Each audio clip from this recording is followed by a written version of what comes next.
Alright, YouTube. I'm going to be trying my hand at doing some silversmithing. This right here is, what is it?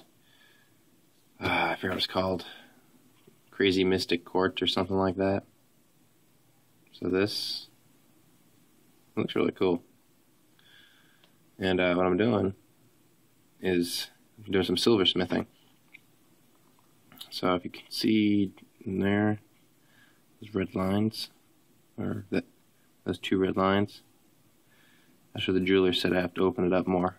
I have to file it down to that point.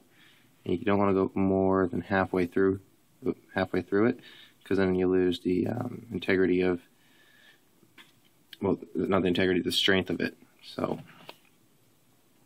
this is meant for a really thin edge stone, and this one is really thick.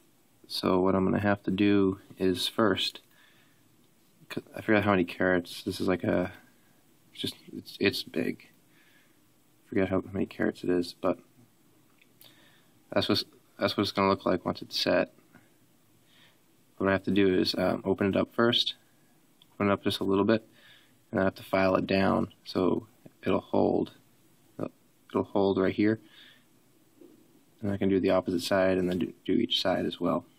So I couldn't find any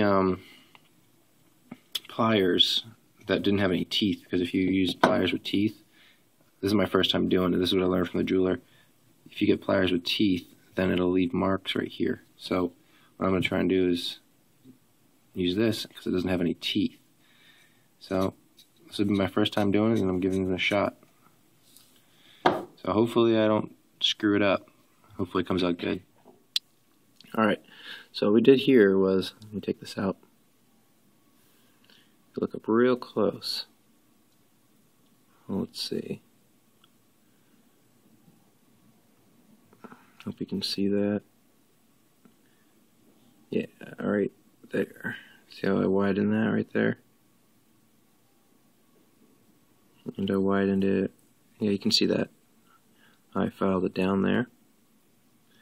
That's a good shot of it right there, how that's filed down. And that's filed down. So that should be able to fit, let's see, the thickness. See how thick that is right there? And then you also have to have room for it to, well, it's kind of hard to do it on a camera. Okay. And that should be enough to fold these down, and then fold it down on top of that. See if I can turn it without it jumping out. Oh, it jumped out a little bit. Well, it should be enough. I'm gonna run it by the jewelers tomorrow. Make sure I'm doing this right, and then fold this over.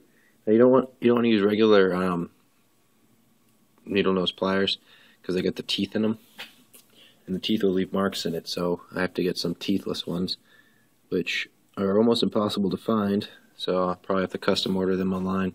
But